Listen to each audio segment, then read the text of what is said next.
Love and Hip Hop New York Season 7 Episode 9, Cuckoo for Koko. Well, tonight's episode starts off with Yandy going to see Juju at her photo shoot because she got a book coming out. And she really just wants to get some advice from Juju because I think, Juju is some advice kind of person. So she tells her that she ends up getting a phone call, a random phone call, from Sam's best friend, Koko. And Koko basically letting her know that she wants to meet up because she got some news, and she mentions Mandisi's, Little Mandisi's. And when Yandy heard Little Mandisi, she knew that she had to go ahead and meet up with her because she needed to find out what's up with the little mans. When they end up meeting up later on in the episode, it was kind of funny though to me, because when I was looking at, what is this right here? When I was looking at it, I was like, dang, they ain't even go inside the club into the restaurant where they end up meeting up. They just standing outside in this lit area, blue lit area. And the girl Koko ended up telling her that, she ended up seeing in Sam's phone or something that it's a plan, by Erica. That's the one that's the main problem. That she wants to take down Yandy. So she just letting Yandy know. And she like, well, why are you telling me this? You know what I'm saying? You cool with them on that end, so why are you doing this to me? She said, well, after getting the information, she obviously knows otherwise that Yandy isn't this bad person that Erica is trying to make her out to be, or Sam, maybe both, and she just don't want to get involved in it, and she does care for Little Mandisi, so she felt like she was doing the right thing. So Yandy is going to take this information, and she's going to end up confronting these baby mothers, these bitter baby mamas. But we didn't get to that this episode. And I saw in the preview for next week, it looks like Mandisi's mom will end up crying over some mess. I don't know exactly. Remy Ma, she did go ahead and get her new manager, Sha. And Sha is a female, and she's pregnant. Look like she's about to have her baby anytime soon. This is through Skype. What's it called? What's the other stuff that people use? FaceTime, whatever the case. So Pat ended up seeing that the baby mother was pregnant, and he basically took it as a motivation that maybe this is going to get Remy into the baby mode, because Sha is out here working for Remy and she's able to be pregnant, so he's hoping it's going to work for her. But Remy is basically saying, hey, she's not in the public eye. She's not performing in front of large crowds. She's not, trying to get an album out. She's not trying to be anything but. This girl is basically behind the scenes, because even Pat didn't even know she was pregnant. So I see what Remy is saying. But like I said last week, she does want to have another child with her husband. So, instead of him, pressuring her, he needs to calm down, especially when he knows, as her manager, that she's hot right now. Later on in the episode, she performs at the Hip Hop Honors. I saw that jump, and I also saw the live feed from Facebook. I was making little comments and stuff with, what's that dude? Sway Universe. And Remy Ma was standing out there. I was watching it live, and then I ended up seeing it on Love and Hip Hop New York tonight, so that was pretty cool. Anyway, she performed for Missy Elliott. Some other people that got honored was Salt and Pepper, Little Kim, and Queen Latifah. Yes, and it was good. I enjoyed it. And Remy did her thing on stage all the way up, and she gave respect to the honored ladies. After that, they went out to dinner. He was so happy to see her performance. Said she did a wonderful job. He ends up giving her a present.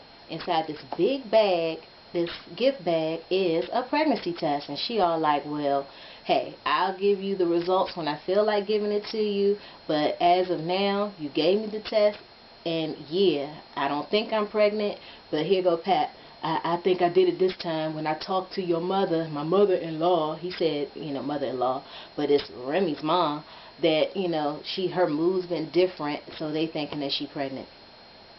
Cisco meets up with Peter's baby mother, Tyra. Tyra makes her appearance for the first time in Season 7 of Love and Hip Hop New York tonight. Noah Mina was in the episode, but maybe she'll pop up next week. But anyway, Cisco is the godfather of Gunner. Tyra's new baby with Peter, which is wild. You know, how close do these dudes be in the Creep Squad? Because when you look at it, they all be talking about each other behind each other's backs. They don't know what businesses they starting or ending and whatnot. So it's just like, you know, it's funny that he ended up being the godfather of Peter Gunn's son, and then he's over there messing up his booking engagements. Kind of weird. But he meets her at a restaurant, and then they both getting loud. Tyra got loud first, because, you know, it ended up really being, she was just like, do you want to work y'all beef out, you know, and become, you know, friends again, you know, so we can continue on our good merry way, or do you want to let it be? He says he does want things to be different, but Rich is the problem. Rich is his enemy. He's done a lot of things to him, blah, blah, blah. And since Rich is his enemy, Peter Gunz is his enemy. But come to find out, Peter Gunz ends up meeting up with Cisco, and Cisco standing outside of a Land Rover, Range Rover, or whatever, this white Jeep, and they meet up. Nobody's out there, and then they rehash what happened when he was jumping over the table ready to fight him. And basically Peter was in apologize mode. Like, he basically was feeling bad that he got so upset over 10 G's or whatever, 10 stacks, whatever. And Cisco was like, you ready to end a friendship over $10,000? So, you know, I guess $10,000 is not a lot of money to these people, but, you know, they was arguing about it. Because by the end, Peter was like, he ain't even worried about the money, even though he got the 10 kids with 6 baby mothers. But come to find out, what we don't know is, and don't forget, these are supposed to be his friends, and he's the godfather of Peter's child. He hasn't even told anybody but from this show, besides Mariah Lynn, that his mother is sick. And the thing is, when he talked to Mariah Lynn, I think Mariah Lynn said they had the same illness or whatever. But Cisco was telling Peter, my mother's dying. So I don't know exactly what her ailment is, but Cisco telling Peter that his mother died and nobody's there for him. You know, he losing his wife. And I didn't know he was married. I know he had a baby mother in Atlanta. But he said he losing his wife and his mother's dying. And that's how the show ended. And he was, when Tyra and him was at the restaurant, he was all banging on the table. They were all super loud. And it was like a person, because they were sitting at a bar, and the person behind Cisco looked back like, dang, what's going on? But it was still too loud, too slamming on the countertop, that it's just like, people don't do that without getting kicked out. Sophie Green, she's back in the booth, you know, because she's with Gorgeous Gangster now, GG. So she in the booth, and I'm thinking the song is called, so, what is it called, where I got it at? So That's Why You Hate, but come to find out, it's called 98 Maze. And I'm thinking 98 Mace, you know, Mace from, when he was with Diddy, but no, I think it's called 98 Maze. But, you know, So That's Why You Hate sounds a little bit better. But, you know, what's her name? Snoop, she's ready to continue working with J. Adrian, but she don't know if J. Adrian is really, you know, about business or she's still about the personal. So, you know, they still working things out, but at this point, he considering it like a we situation instead of Snoop being by herself with Gigi. Alright, DJ Self, he has signed Major Galore. You know, I think she was already signed when she performed in that other episode. But when Major met up with Mariah Lynn, who ended up ripping up the contract, she was acting like she didn't have a big problem with Mariah Lynn.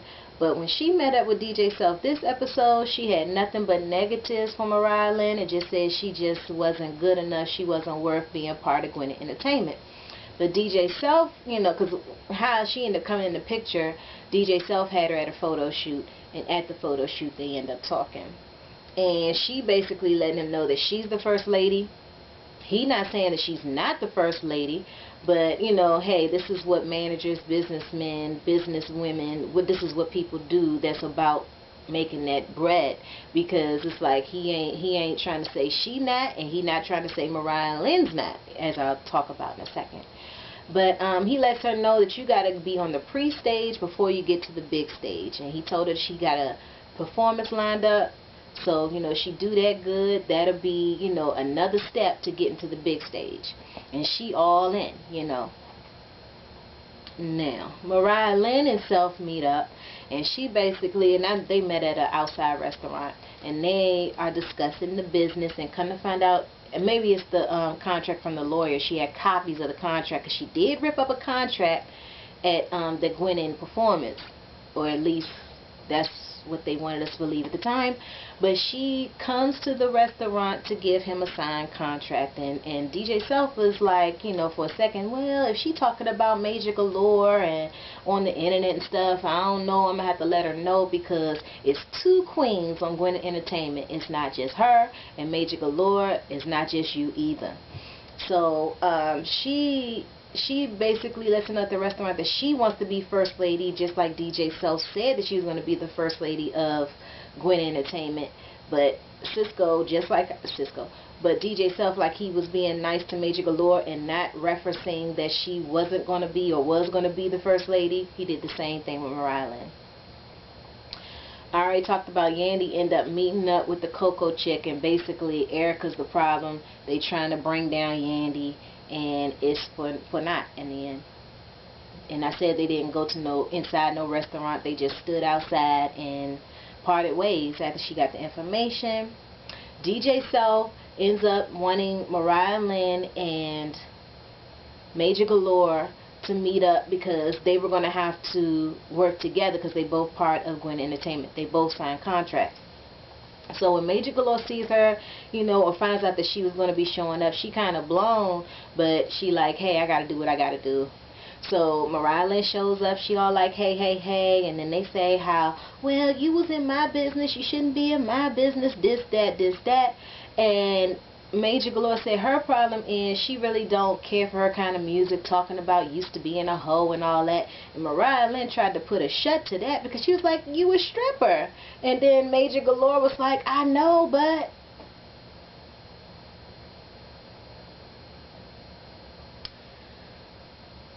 they arguing. DJ Self was like, he wants things to be peaceful. He tells them that they both got a chance to perform at a pre-stage environment, and they're gonna have a contest amongst themselves. Whoever gets the favoritism from the audience at this pre-stage performance, they're gonna go to the big stage, and they willing to do it. They shake hands on it. Lastly, Gorgeous Gangster. Gorgeous Gangster has a launch party, and guess who shows up? Method Man. I love me some Method Man. I love me some Redman. I love me some Wu-Tang Clan. And a couple people performed. Ike performed. A girl from B More, she performed. She sounded good to me. She was first, then the Ike dude. So yeah. Jay Adrian was there. She was loud and tipsy. She ended up making Snoop, feel disrespected, and Snoop just ain't having it. And I already mentioned Peter Guns. He all about second chances, but him and Cisco end up, brawling again, but they end up crying it out, hugging it out at the end, because they cool, and Cisco was going through things with his mother, and Peter is like, he ain't worried about the 10,000. He got 10 kids. So that was Love and Hip Hop Season 7, Episode 9, Cuckoo for Koko. I don't even really want to talk about nothing this week. I'm a little bit tired. Oh my gosh, and I missed who got kicked off of America's Next Top Model. The encore of Love and Hip Hop is on, so I ain't got too much else to say. Thanks for watching. Peace out. Check you next week.